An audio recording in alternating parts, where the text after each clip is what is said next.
নমস্কার। সকল ভক্ত বন্ধুদের সাদর আহ্বান জানাই শ্রীরামকৃষ্ণ পাঠচক্রে। শ্রীরামকৃষ্ণ পাঠচক্রে আমরা আজকে দেবযান শুনব, দেবযানের ত্রয়োবিংশ পর্ব। আমরা দেবযানের যেখানে আছি সেখানে আমরা দেখছি যে পুষ্প, যতীন এবং তরুণ দেবতা আর করুণা দেবী এই চারজনে একসঙ্গে রয়েছেন এবং এদের মধ্যে যে প্রসঙ্গ চলছে সেখানে যতীন বলছে যে মায়াবাদী সন্ন্যাসীর সঙ্গে দেখা হয়েছিল এবং সেই মায়াবাদী সন্ন্যাসীর কথাই হচ্ছিল। মায়াবাদী সন্ন্যাসীর প্রসঙ্গ থেকেই আমরা আজকে একটু শুনতে শুরু করি, না হলে পুরনো এটা আমরা ধরতে পারবো না। পুরনো লিঙ্কটা হারিয়ে গেলে খুব মুশকিল হয়ে যায়। আচ্ছা, তাহলে এবার আমরা শুরু করছি। আর তার আগে ঠাকুর মায়ের শ্রীচরণে সাষ্টাঙ্গ প্রণাম নিবেদন করে শ্রী গুরুদেবকে স্মরণ করে আমরা শুরু করছি আজকের প্রসঙ্গ দেবযান।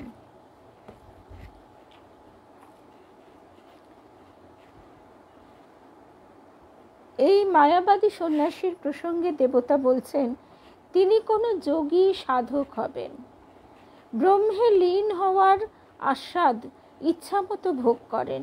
মুক্ত পুরুষ তার ইচ্ছামতো কায়াবুহ রচনা করে যে কোনো দেহে অনুপ্রবেশ করতে পারেন। সমস্ত ঐশ্বর্য ওদের সংকল্প মাত্রেই উপস্থিত হয়। প্রভু, ভারতবর্ষ ছাড়া আর অন্য কোনো দেশে এই ব্যাপারে চর্চা ছিল? নিশ্চয়ই। যে কোনো দেশে যে কোনো সৎ ঈশ্বরে ভক্তিমান লোক মানব আবর্তকে জয় করতে পারেন।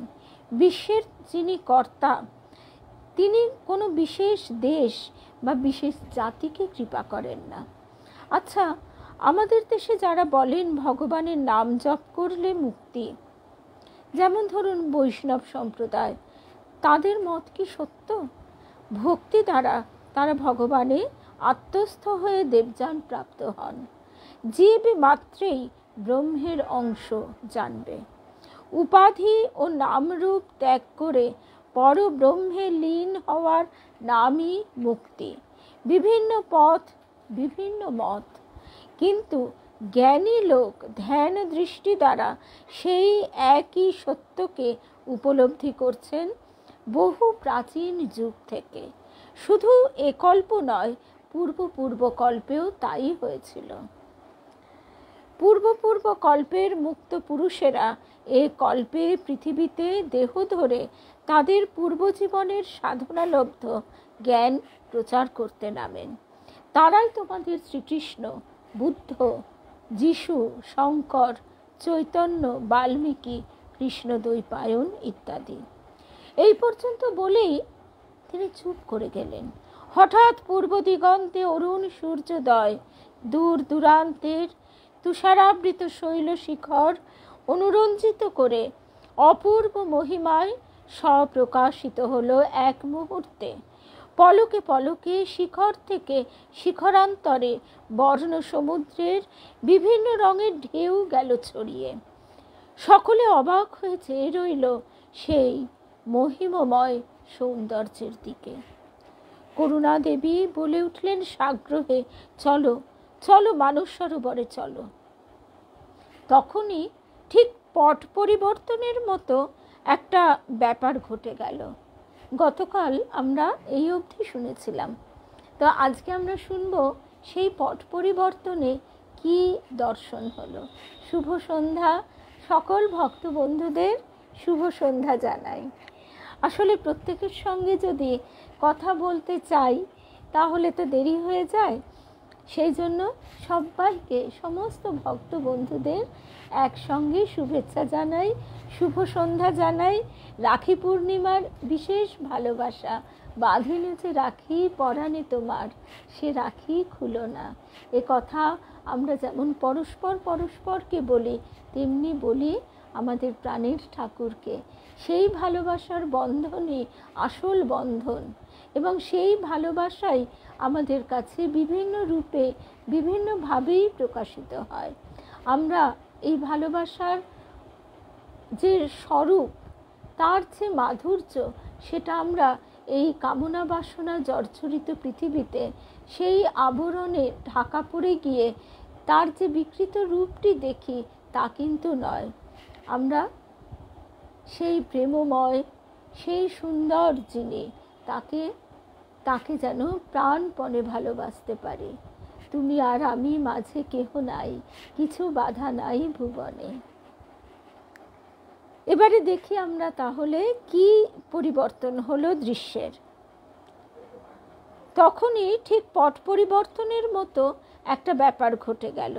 এই ছিল অরুণরাগে রঞ্জিত শৈলশিখর ও অরণ্যানী। তখনই যতীন ও পুষ্প বিস্ময়ের সঙ্গে দেখলে তাদের সামনে কোনো বিশাল জলাশয়ের নীল জলরাশি বিস্তৃত, অপর কূলে তুষারাবৃত শৈলচূড়া। সবে প্রভাত হয়েছে, কিন্তু সেই তুষারময় মেরুবৎ প্রদেশে কোনো বিহঙ্গ কাকলি নেই কোনো দিকে। সমগ্র পার্বত্য হ্রদের গম্ভীর সৌন্দর্য যতীন ও পুষ্পকে মুগ্ধ করল।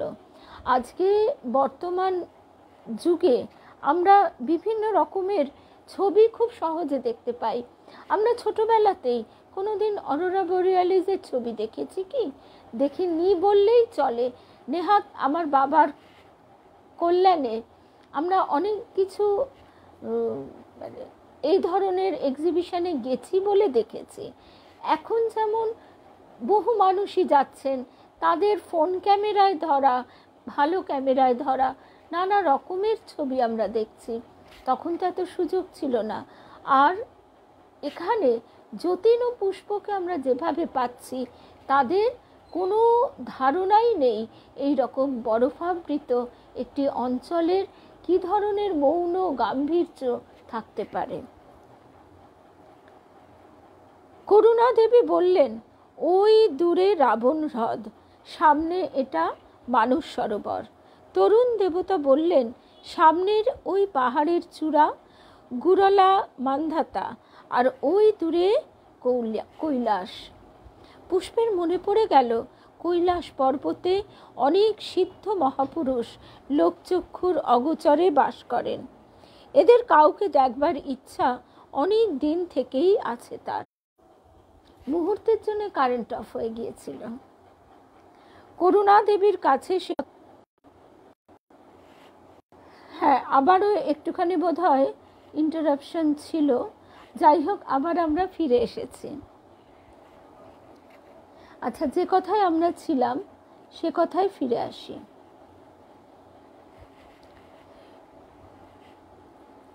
করুণা দেবীকে সে কথা বলতেই তিনি তরুণ দেবতাকে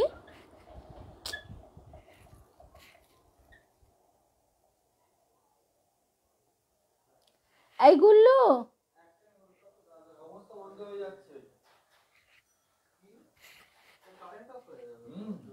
আচ্ছা, আমার তো এটা আছে, তুই আমাকে দে, আমি একটুখানি পড়তে পারবো। আমার নেটটা তো আছে, ডেটাটা তো চলছে। হ্যাঁ, এই লাইটটা দে। একটা মোমবাতি জ্বাল না, দেখ রান্নাঘরে আছে। আচ্ছা, আমরা তাহলে এইভাবেই কিছুটা শুনি। আসলে আমাদের লোডশেডিং হয় না বলে আমাদের সেরকম কোনো বন্দোবস্তও নেই। একটা মোমবাতি আছে, সেটা তো সে পুত্র খুঁজেই পাচ্ছে না। যাই হোক, আমরা শুরু করছি। তরুণ দেবতা ওর মনের ভাব বুঝে বললেন, তার আগে একটুখানি করুণা দেবীর কাছে সে কথা তুলতেই তিনি তরুণ দেবতাকে পুষ্পের বাসনা জানালেন। তিনি বললেন, একজন জীবনমুক্ত সাধু ওখানে আছেন। আমি দু একবার তাকে সাহায্য করেছিলাম কোনো কাজে, তবে তিনি আমাকে দেখেননি। চলো নিয়ে যাই। কৈলাস পর্বত ও সম্মুখবর্তী গুরলা মান্ধাতা চূড়ার মধ্যে বরফের বিশাল ক্ষেত্র। যতীন কখনো গ্লেসিয়ার বা তুষার প্রবাহ দেখেনি।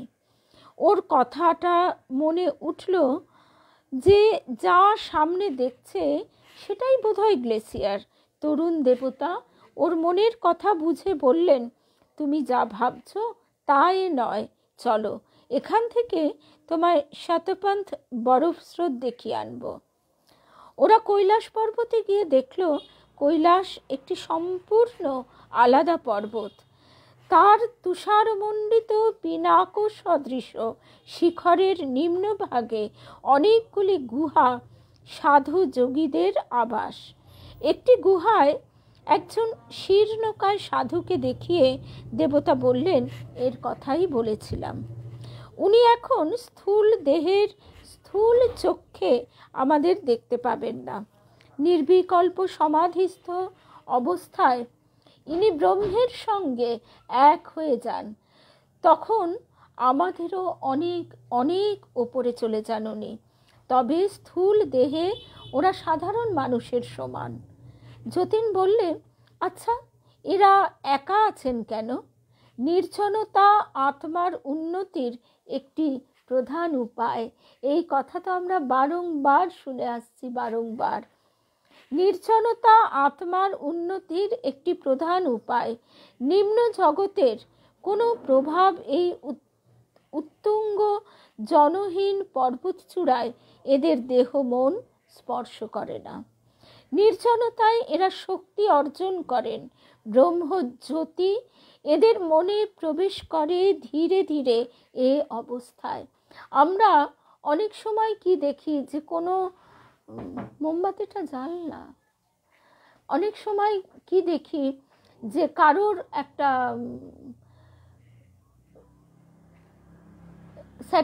একটা তার যখন বেশ পরিপূর্ণতার দিকে সে এগিয়ে গেছে বা সে পূর্ণতা প্রাপ্তি হয়েছে তার, তখন কি হয়, তখন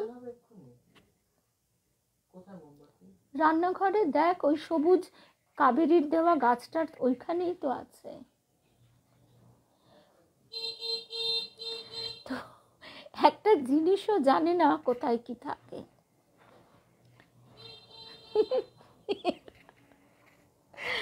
তো শোনো না, আর বলছি যে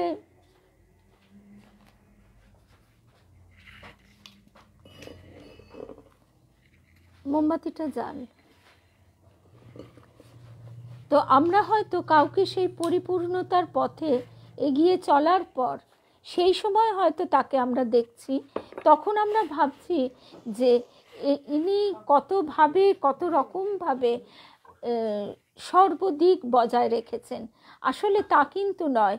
সেই গঠন হবার সময়টার কথা সেটা আমরা কিন্তু অনেকেই জানি না বা অনেকেই সেটা স্মরণ করি না।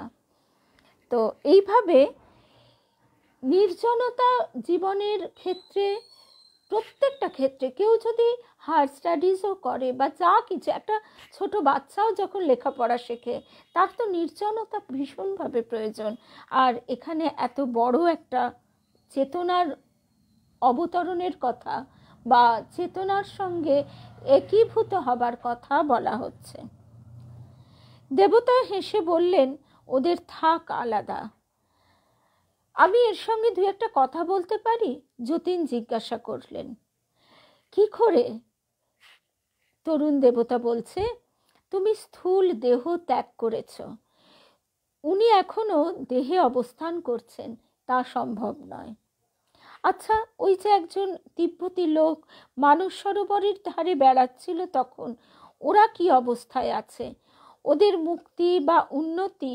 দেবতা হেসে তখন আবারও বললেন, ওদের থাক আলাদা। নিম্ন স্তরের চৈতন্য নিয়ে জন্মেছে সংকুচিত চেতন। অর্থাৎ আমরা এই যে এস্কিমো বা পাহাড়ি উপজাতিদের কথা শুনি, তার মানে কি তারা খুব উন্নত মনের আধ্যাত্মিক চেতনা সম্পন্ন? তা কিন্তু নয়। এদের জীবনযাত্রা, এদের স্ট্রাগল কিন্তু ভীষণ রকম বেশি। তারা সেই নির্জন স্থানে থাকে বলেই চেতনার বিকাশ ঘটেছে, তা কিন্তু নয়।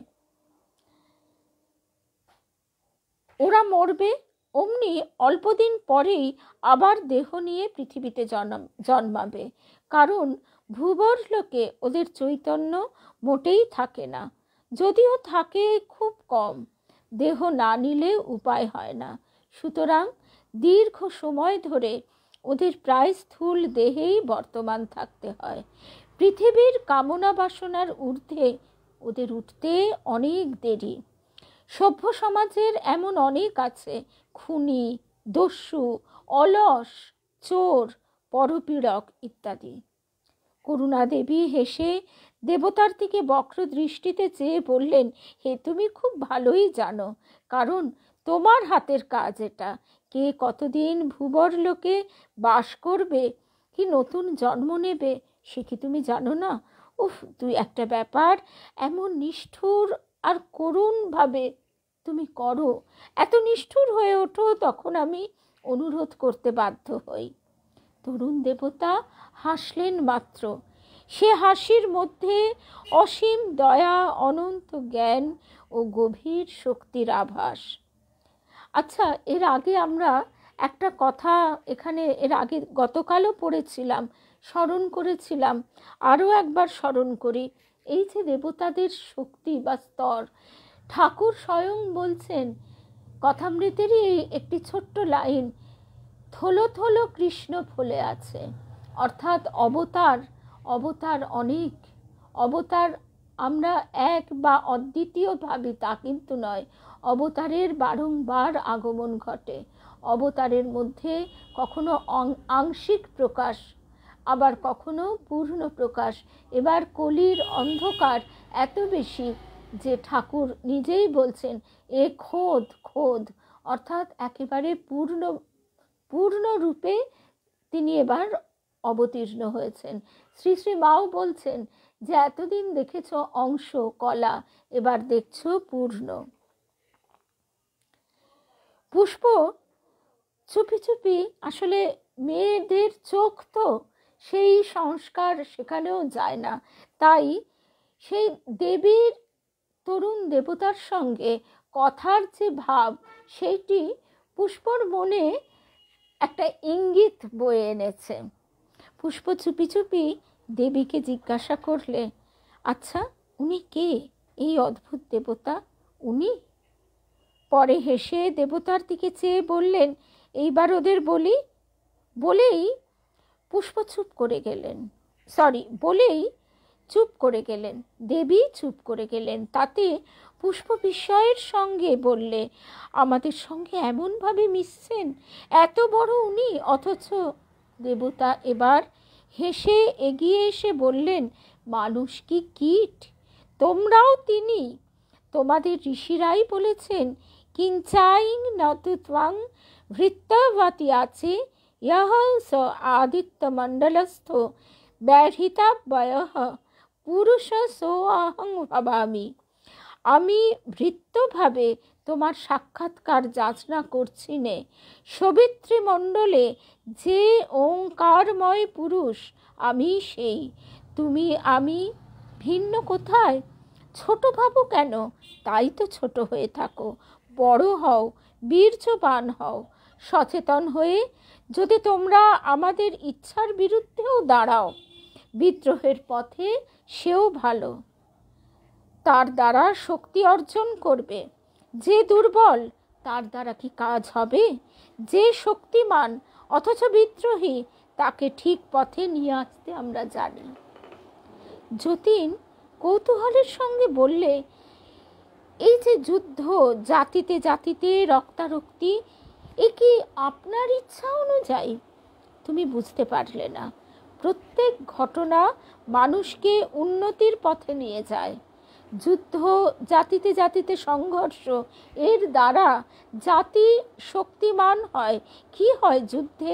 মানুষ মারা যায়, মানুষের আরামের ব্যাঘাত ঘটে, এই তো। কিন্তু মৃত্যুর অসত্যতা এতদিনে তুমি নিশ্চয়ই বুঝেছ। অত্যন্ত আরামের সুযোগ মানুষকে অলস পশুবৎ করে তোলে। আমার পৃথিবী কতগুলি আরামপ্রিয় রোমন্থনকারী নিজের অবস্থায় মহাপরিতুষ্ট গরুর দলে ভরে তুলতে আমি চাই নে। শক্তিমান হয়ে উঠুক সব, কে কাকে মারছে, সব মিথ্যে, সব মিথ্যে। দুদিনের আরাম কিসের, অনন্ত বিশ্ব তোমার পায়ের তলায়। সংকল্প দেব তৎশ্রুতে, যা যখন ভাববে মুক্ত পুরুষ তাই তখন পায়। পৃথিবীর স্থূল বাসনা কামনাকে জয় করো, আরামের ইচ্ছা মন থেকে তাড়াও, নয়তো ঘুমিয়ে পড়বে। আমরা ঠাকুরের সেই কথাটি আরও একবার স্মরণ করি। ঠাকুর তার সন্তানদের, পার্ষদদের পর্যন্ত কিভাবে সাধন ভজন করিয়ে নিচ্ছেন। রাত্রিবেলা ঘুমোতে দিচ্ছেন না, খাবার পরিমিত। আবার যখন সেই ব্রাহ্ম ভক্ত বলছে যে আহা তিনি করুণাময় দয়াময়, তখন ঠাকুর বলছেন তাহলে সাজাদপুরের বন্যার জলে গলা অবধি দাঁড়িয়ে, এই যে আজকেও যে বিধ্বংসী রূপ প্রকৃতির, সেখানে দাঁড়িয়ে কেউ বলতে পারবে আহা তিনি কি করুণাময়, কি দয়াময়? কেন পারবে না? কেননা তাদের কাছে জীবন আলাদা, মরণ আলাদা। জীবন এবং মৃত্যুকে তারা এক সুরে বাঁধতে পারেনি। তাদের কাছে জীবন মানে হ্যাঁ, মরণ মানে না।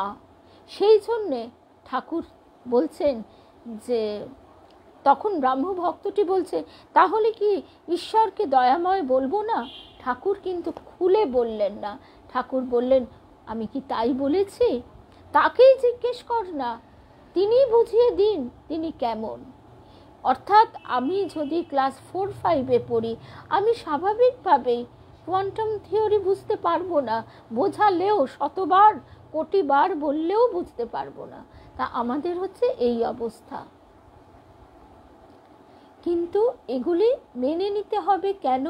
আমার বাবা এই কথাটি বারবার বলতেন, গুরুজন যেন গত সপন্থা, অর্থাৎ গুরুজন যে পথে গেছেন তাদের কথা বিশ্বাস করে ধৈর্য ধরে তুমি সেটি আত্মস্থ করবার চেষ্টা করো। টিচার তিনি যখন বোঝাচ্ছেন, শেখাচ্ছেন, তখন আমরা যেরকম তাকে অনুসরণ করি, এক্ষেত্রেও তাই। করুণা দেবী বললেন এদের বৃহস্পতি গ্রহের 2 উপগ্রহে নিয়ে গিয়ে দেখিয়ে দাও না।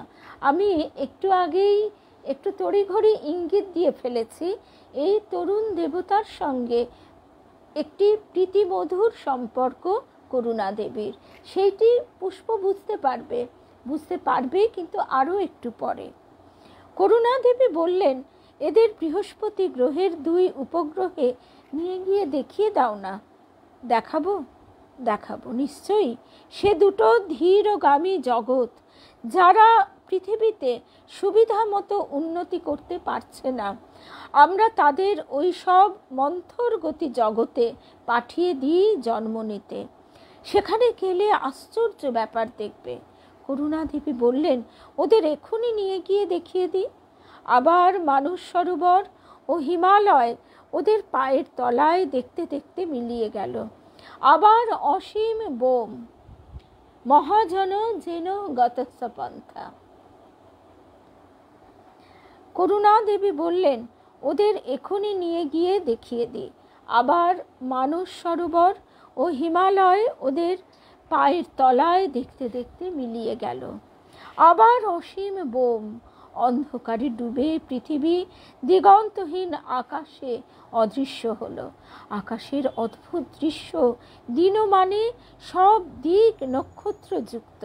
তারপর নক্ষত্র জ্যোৎস্নায় প্লাবিত আকাশ পথে এক বিশাল মহাগ্রহ ওদের দিকে যেন দ্রুত ছুটে আসছে। করুণা দেবী বললেন বৃহস্পতি।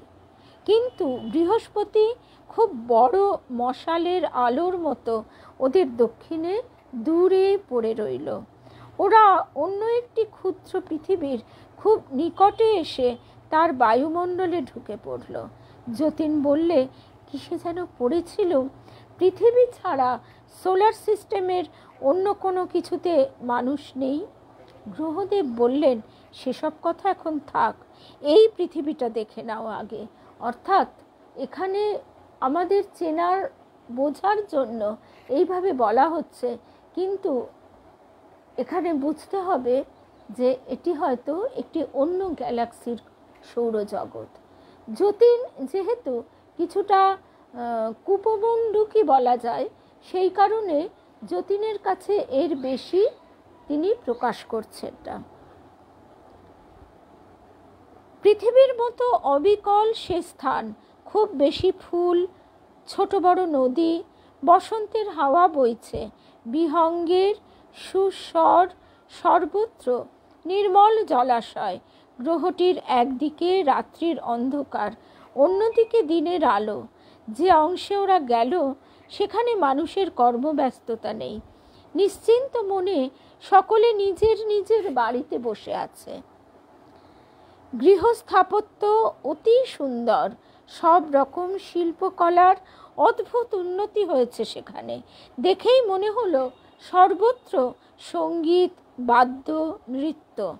অত্যন্ত সুন্দরী মেয়েরা বনে উপবনে ভ্রমণ করে বেড়াচ্ছে পরম নিশ্চিন্ত মনে, যেন তাদের হাতে অতি সুদীর্ঘ অবকাশ, যেন সারা দিনমান শুধু কমলের বনে অলস পাদচারণ জীবনের সব মুহূর্তগুলি ভরে দেবে অমৃতে। দ্য লোটাস ইটার্স বলে একটা কবিতা আছে লর্ড টেনিসনের না বায়রন, এখন আমি ভুলে গেছি, আমাদের পাঠ্যে ছিল। তো সেখানেও ঠিক এই কথাই বলা হচ্ছে যে তারা ওই পদ্মবনে বিহার করে তারা এমন নিস্তরঙ্গ জীবনে প্রবাহিত হয় যে তাদের মধ্যে কোনো গঠনমূলক কিছু আর তৈরি হয় না। তারা শুধু আলস্যেই ভেসে থাকে। তার ফলে তাদের যতটা উন্নতি হয়েছিল তার বেশি আর তাদের উন্নতিও হয় না। শান্ত ও অপরূপ সৌন্দর্যের রূপায়তন সে পৃথিবীর সুশ্যামল প্রান্তরে। সেটিকেও পৃথিবী বলা হচ্ছে। আসলে আমরা তো আমাদের এই বাসস্থানকে পৃথিবী বলে ডাকি, গ্রহ বলে ডাকি না। সেই জন্য ফুল ফোটা বনে ঝোপে গন্ধে ভরা কুঞ্জতল, বৃহস্পতির আলো পড়ে যে অংশে রাত্রির অন্ধকার, সে অংশের শোভাও চিত্ত চমৎকারী। তবে সমগ্র পৃথিবীটি একটি নিশ্চিন্ত নিরুপদ্রব শান্তির সুগভীরতায়, ব্যস্ততাহীন জীবন মুহূর্তগুলির পুঞ্জীভূত ভারে যেন ঘুমিয়ে আছে, এলিয়ে আছে কিসের অলীক স্বপ্নে দিন রাত্রি বিভোর। করুণাদেবী বললেন, এই দেখো যে পৃথিবীর কথা তোমাদের বলছিলাম, স্লো মানে ধীরগামী পৃথিবী। করুণাদেবী হেসে ফেলতেই যতীন অপ্রতিভ হয়ে বললে, না মানে ইংরেজিটা আপনি হয়তো জানেন কি না মুখ দিয়ে বেরিয়ে গেল। ও ভাষা কি আপনারা মানে ম্লেচ্ছ ভাষা? গ্রহদেব বললেন, তুমি এখনো বুঝলে না, আমাদের কোনো ভাষা নেই। যখন যে পৃথিবীতে যে মানুষের সঙ্গে কথা কই তাদের ভাষাই আমাদের ভাষা। পৃথিবীতে প্রচলিত যে কোনো ভাষাই হোক তা আমাদের আপন। ইটালি দেশের কোনো লোকের সঙ্গে কথা বলবার সময় তাদের ভাষাতেই বলবো। আগে আপনাদের সঙ্গে কথাবার্তা তাহলে কি ভাষায়? কেন, বাংলাতেই তো আপনাদের মধ্যে বলছিলেন। করুণাদেবী বললেন, মানে তাদের নিজেদের মধ্যে যে কথা। করুণাদেবী বললেন, মুখ দিয়ে কথা বলবার দরকার হয় না কোনো স্বর্গেই, চতুর্থ স্তরের ওপরে কোথাও। এই কথাটি দেবী মাও বলতেন যে সেখানে ভাষা নেই। সেখানে আমরা টেলিপ্যাথিটা অনেক সময় বুঝতে পারি, কিন্তু তার উপর তো আমরা ডিপেন্ড করতে পারি না। কিন্তু সেখানে দেবী মা বলতেন, আমার চিন্তা প্রশ্নটা জাগা মাত্র আমাকে বিদ্যুৎ বেগে সেই চিন্তার তরঙ্গে কে যেন উত্তরটা এনে দিল। আমরা অনেক সময় হয়তো এটা ফিল করি, মনের ভেতর থেকে কে যেন বলে উঠল। মনের মধ্যে পরস্পরের কথা ফুটে ওঠে। আরও উপরের স্বর্গে রঙিন আলোর বিদ্যুৎ শিখার মতো আলোর ভাষায় আদান প্রদানে কথাবার্তা চলে। আমাদের ভাষা তোমাদের মতো কানের ভিতর দিয়া মরমে পশিল গো, তা হয় না। মরমেই আগে পশে, কান শুনতেই পায় না, শোনবার দরকার হয় না, কিন্তু তোমাদের সঙ্গে ব্যবহার করতে হচ্ছে বলেই আমরা মুখের ভাষা ব্যবহার করি। পুষ্প বললে, এই পৃথিবী কিন্তু আমার বেশ লাগছে, একটু বেড়ানো গেলে মন্দ কি? বৈশ্রবণ অর্থাৎ সেই তরুণ দেবতা বললেন, বেশ তো, ভালো করেই দেখতে পারো। এক হ্রদে কতগুলি সুসজ্জিত নরনারী নৌকাতে প্রমোদ বিহার করছিল। দেবতা সেখানে গিয়ে বললেন, কবছরেরা এমনি ধারা জলবিহার করছে জানো? তোমাদের পৃথিবীর মাপে তিনটি বছর, তাড়াতাড়ি নেই কিছু এদের। এই লোটাস ইটারের কথাটা আসছে, বিভূতিভূষণ বন্দ্যোপাধ্যায় নিজেই যতীনের মুখ দিয়ে বলাচ্ছেন। আমি একদম ভুল বলেছি, টেনিসনের কবিতা।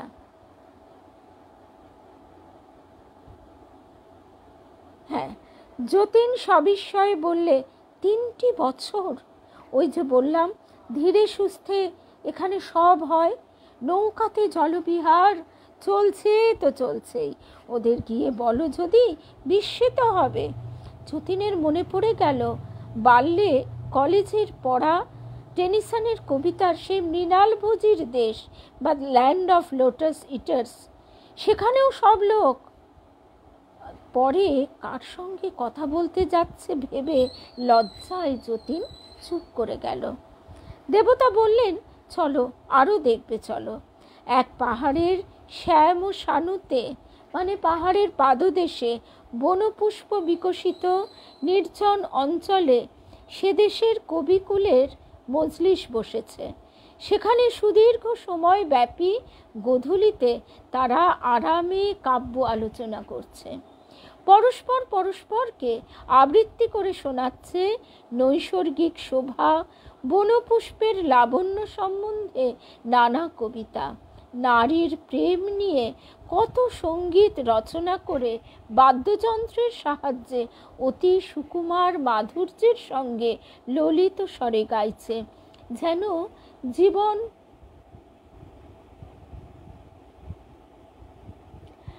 কাবেরীর আবার এর মধ্যে দেখাও হয়ে গেল, সমারসেট মম না লর্ড টেনিসনের ল্যান্ড অফ লোটাস ইটার্স, এবং এই ভাবের কবিতা একাধিক জনেরই থাকতে পারে। বিশেষ করে এই সময়ে, এই মানে ভিক্টোরিয়ান এজ বা রোম্যান্টিক এজে এই ধরনের বিষয়বস্তু নিয়ে কবিতা লেখার একটা প্রচলন ছিল, এবং রবীন্দ্রনাথেরও কিছু কাব্যে, প্রথম দিকের কাব্যে নারীর ঠোঁট নিয়ে, গ্রীবা নিয়ে, ইত্যাদি ইত্যাদি নিয়ে এরকম কবিতা, যার এখন ভাবতে গেলে মনে হয় মাথা মুন্ডু কিছুই নেই, মানে অনর্থক ভাষার মানে চাতুর্য বা ওই ভাবের মানে মেলোড্রামা বা ভাবেরই শুধু ঘরে থাকা, এরকম। এটাই বলা হচ্ছে যে, এবং এই যে কাব্য শিল্প ইত্যাদির ক্ষেত্রেও, এর আগে এই কথাটা আমাদের উঠেছিল এই প্রসঙ্গে, যে কাব্য শিল্প ইত্যাদির ক্ষেত্রেও কাবেরীও বলেছিল ইকোনমিক্সের ভাষায়, যে আমরা একটা যে উত্তেজনা নিয়ে একটা জিনিস প্রথমে যে আবেগ নিয়ে শুরু করি, সেই আবেগটা আমরা ধরে রাখতে পারি না, থিতিয়ে যায়, কিন্তু একমাত্র আধ্যাত্মিক ক্ষেত্রে সেই আবেগ নিরন্তর বৃদ্ধি পেতে থাকে। তারপরে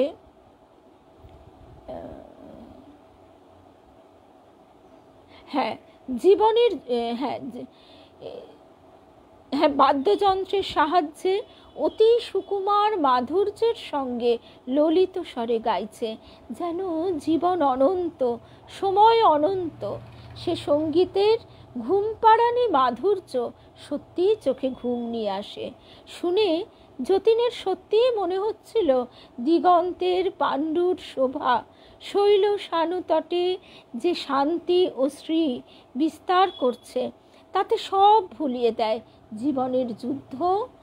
জীবনের যুদ্ধ অবাস্তব কাহিনী। জীবন শুধু এমনই নিশ্চিত নিরুপদ্রব গোধূলি দিয়ে ভরা। একদম সেটা একটা সময় ছিল। এই জন্যেই আমরা পৃথিবীতে, এই কথাটাই তো বলছেন যে পৃথিবীতে এই এত আলোড়ন কেন, সেই ভাবগুলি আমাদের একটার পর একটা বদলে বদলে যায়।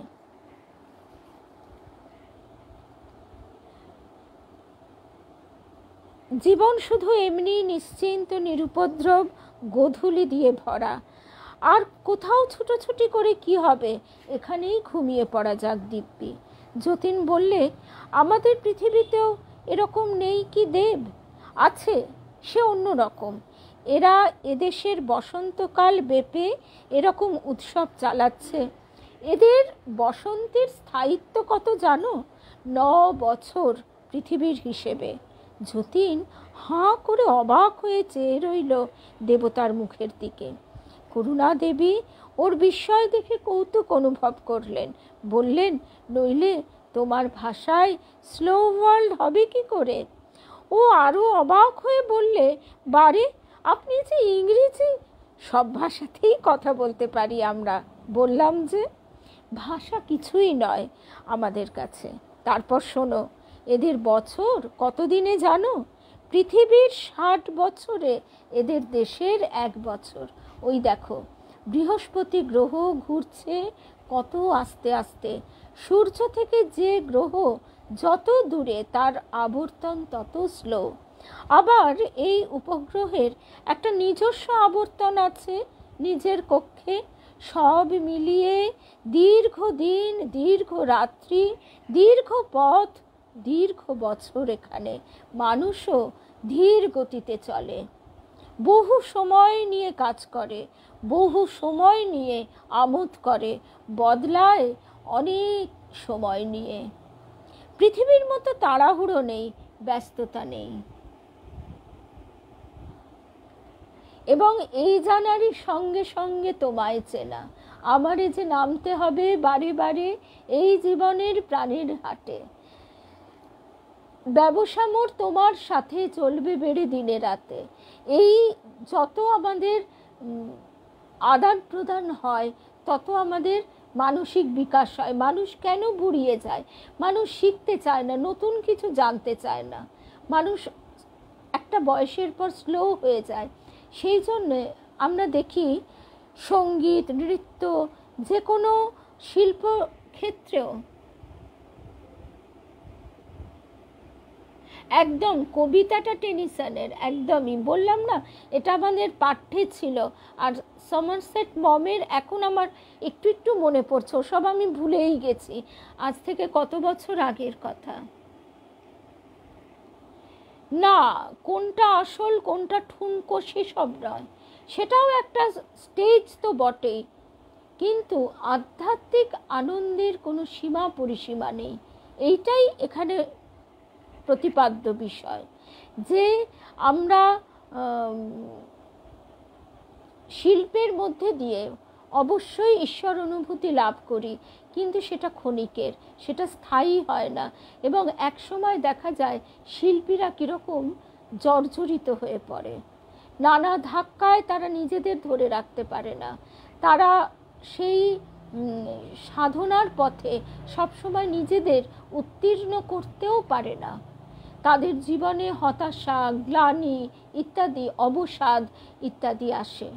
কিন্তু একমাত্র আধ্যাত্মিক পথ চলা হচ্ছে এক অপূর্ব পথ চলা, যেখানে মানুষ নিত্য নতুন আনন্দের সঙ্গে পরিচিত হয়, নিত্য নতুন আবেগের সঙ্গে পরিচিত হয়।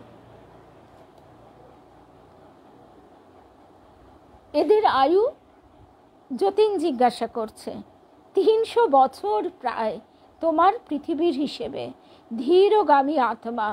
পৃথিবীর 50-60 বছর বয়সে যারা উন্নতি করতে পারবে না, কিছু বুঝতে পারবে না, এখানে পুনর্জন্ম গ্রহণ করিয়ে দেওয়া হয়। এখানে তারা যাতে ঘুমিয়ে না পড়ে তার ব্যবস্থা আছে। কীরকম ব্যবস্থা বড় জানতে ইচ্ছে করছে। যতীনের অবাক প্রশ্ন। দেবতা হেসে বললেন, রুদ্র ব্যবস্থা কিছু নেই। পৃথিবীতে যেমন আছে যুদ্ধবিগ্রহ, ব্যাধি, মহামারী, দুঃখ, বিপ্লব, দুর্ভিক্ষ, এখানকার মানুষেরা একটু অলস, একটু ধীর বুদ্ধি, এদের ওপর দয়া করতে হয় অনেকখানি। সবই তার ব্যবস্থা। এখানে গ্রহদেবের বৈশ্রবণ, গ্রহদেবের মুখশ্রী শ্রদ্ধায়, সম্ভ্রমে, ভক্তিতে কোমল হয়ে এলো। তিনি তার অসীম করুণায় এ ব্যবস্থা করেছেন। বলছেন গ্রহদেব, আমরা তার নিয়োজিত ভৃত্য মাত্র। এই কি দেখছো, এর চেয়েও ধীরগামী জগৎ আছে, তবে এই সৌরমণ্ডলে নয়। তিনি এইসব অলস জড়বুদ্ধি জীবের জগতে উচ্চস্তরের দেবদূত পাঠিয়ে দেন। আমরা অবাক হয়ে ভাবি না যে স্বামীজি এত অল্প বয়সে এত কিছু করলেন, ঠাকুরের দেহ কটা দিন রইল। স্বামীজির ক্ষেত্রে এই কথাটা তো বারবার বলা হয়। স্বামীজিকে ঠাকুর কোথা থেকে নিয়ে এসেছেন এই জগতের কাজের জন্য? ঠাকুর তো পূর্ণ ব্রহ্মনারায়ণ, সর্বব্যাপী তার মহাচৈতন্য সত্তা, কিন্তু স্বামীজিকে নিয়ে এসেছেন জগৎকে উস্কে দেবার জন্য। স্বামী, আজকেই একটু আগেই এই কথা হচ্ছিল যে স্বামীজিকে যদি সত্যি কেউ ভালোবাসে, স্বামীজিকে যদি কেউ জীবনের মানে এক ভাগও আদর্শ করতে পারে, সে কিন্তু কিছুতেই স্বার্থপর হতে পারবে না। অন্তত সে নিজের কিছুটুকু সে বিলিয়ে দেবেই দেবে।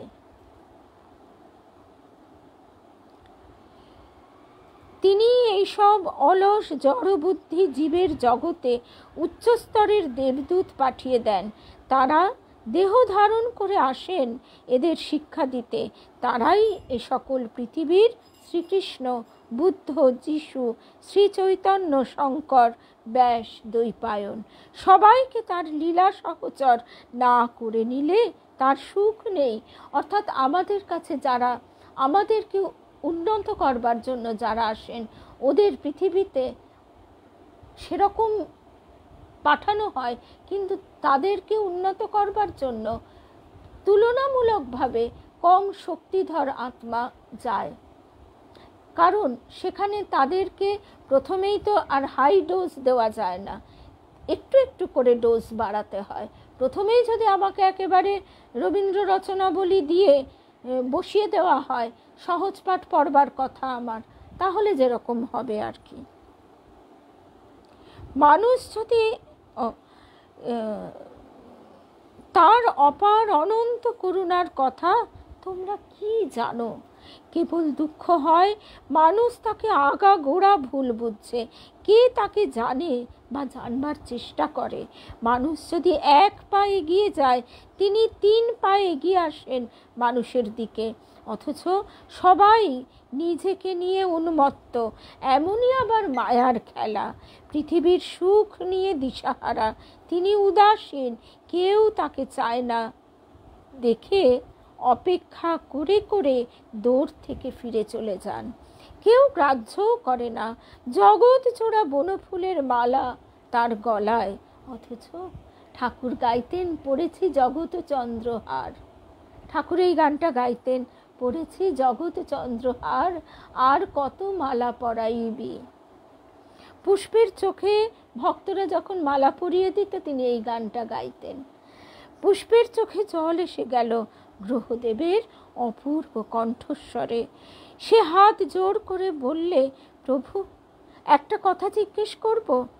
গ্রহদেব তখনও আত্মস্থ বিভোর, সেই অবস্থায় বলেই চলেছেন আগের কথার জেট টেনে। দেখো, তোমরা পৃথিবীর ছেলে মেয়ে, আমি তোমাদের ভালোবাসি, কারণ তোমাদের জন্ম জন্মান্তর নিজের হাতে গড়ে তুলেছি। তার জ্যোতির বাতায়ন অসীম শূন্যে খোলা রয়েছে। আশ্চর্যের বিষয়, সেদিকে কেউ চায় না। সবাই অন্ধ। নরক থেকে বাঁচাতে চাই, কিন্তু পারি নে। অন্ধের মতো ছুটে যায় সেদিকে। ওকে দেখো, উনি সত্য লোকেরও ঊর্ধ্বতন স্তরের দেবী, কিন্তু নিজের সুখ চান না। এই যে মহাপুরুষরা, সাধক সাধিকা, তারা কত কষ্ট করে নিজেদের আমাদের স্তরে নামিয়ে রাখেন। 7 জন্মের সাধক গুরুদেব, তার কাছে গিয়ে বলছি, গুরুদেব একটা সুন্দর বাড়িতে থাকবো। এসব মানে অসভ্যতার চূড়ান্ত। আবার একথাও বলছি, সর্বানিধি আর আমি বলতাম যে ঠাকুর আবার বেশি বেশি কড়া ডোজের ওষুধ দিও না, তোমার দিকে ফিরিয়ে রাখো ওই মিষ্টি মিষ্টি হোমিওপ্যাথির গুলি খাইয়ে। তার জ্যোতির বাতায়ন অসীম শূন্যে খোলা রয়েছে। আশ্চর্যের বিষয়, সেদিকে কেউ চায় না, সবাই অন্ধ। নরক থেকে বাঁচাতে চাই, কিন্তু পারি নে। অন্ধের মতো ছুটে যায় সেদিকে। ওকে দেখো, উনি সত্য লোকেরও ঊর্ধ্বতন স্তরের দেবী, কিন্তু নিজের সুখ চান না। পৃথিবীর ছেলে মেয়েদের দুঃখে প্রাণ কাঁদে বলে কোনো ঊর্ধ্ব লোকেই থাকতে পারেন না। সাধক সাধিকারা তারা আসেন। দুর্গাপুরী দেবী বলেছিলেন, তার এক সন্তান যখন জিজ্ঞাসা করেছিল, মা এর আগে আপনি কতবার এসেছিলেন? তিনি বলেছিলেন, এর আগে আমাকে 6 বার আসতে হয়েছিল। অর্থাৎ এরা দেবী। দেবী মাকে স্বয়ং ঠাকুর বলছেন যে ও যে সে নয়, মধ্যমা তারা শক্তি। অর্থাৎ দেবী মায়ের মধ্যে যে অনন্ত শক্তি ছিল সেটা তিনি চেপে চুপে রাখতেন। দেবী মার বাকসিদ্ধি ছিল, সেই জন্যে যে যা বলতো শত কষ্টেও তিনি চুপ করে থাকতেন, কখনো কিছু বলতেন না, কারণ তার কথা ফলবেই ফলবে। এই জন্যেই এদের আশীর্বাদ, এদের মুখের একটা কথা এত গুরুত্বপূর্ণ। আর আমরা এত অধিক কথা বলি বলে আমাদের কথার কোনো ভার নেই। মিথ্যে কথা বলি, ভাবের ঘরে চুরি করে মন মুখ আলাদা করে কথা বলি, সেই জন্যেই আমাদের কথার কোনো গুরুত্ব থাকে না। উনি সৌরমণ্ডলের সমস্ত জগতের মা। তোমরা কি আমাদের দেখা পেতে?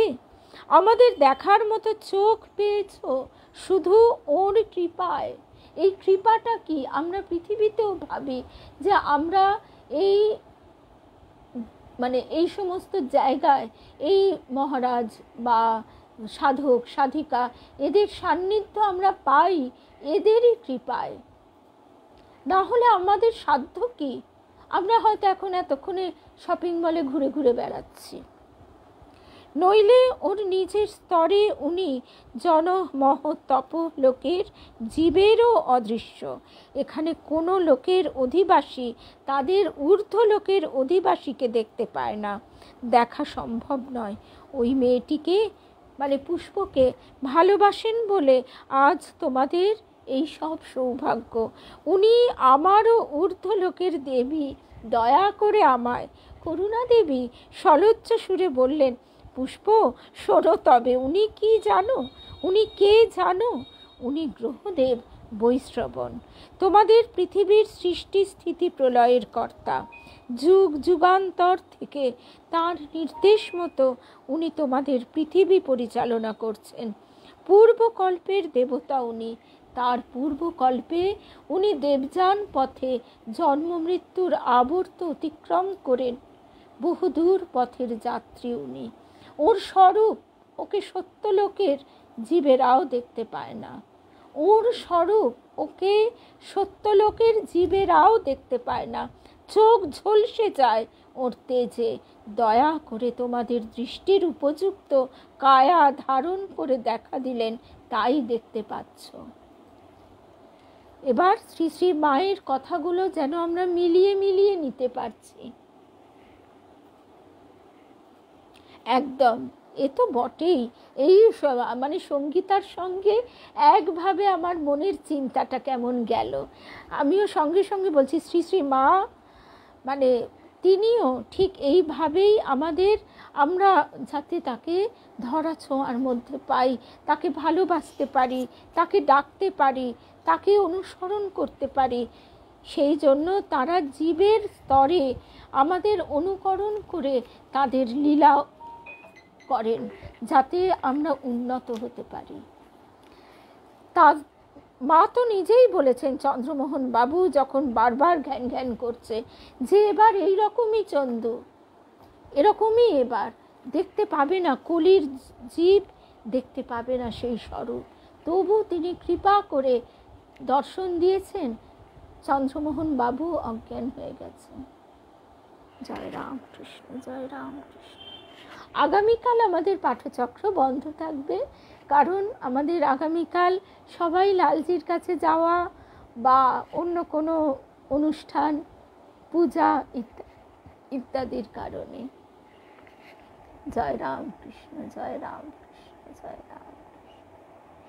আবারও সিদ্ধার্থ একটা কথা বলে একটু উস্কে দিলে তো, এই কথাটাই দেবীমা বলতেন, এইটা অহংকার প্রসূত।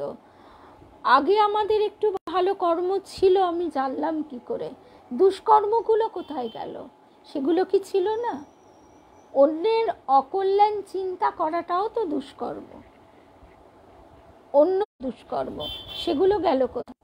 সেই কারণে দেবীমা বলতেন যে এ কথা বলো না। তিনি কৃপা করে তোমাদের সমস্ত কর্মফল প্রারব্ধ সরিয়ে দিয়েছেন, তাই তো তোমরা এত সহজ পথ পাচ্ছ।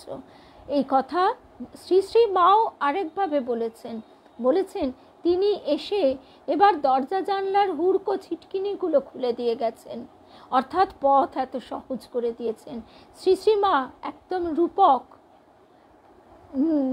নিড়ানি দিয়ে মাটি সমান করছেন যাতে না পায়ে লাগে। জয় রামকৃষ্ণ, জয় রামকৃষ্ণ, জয়।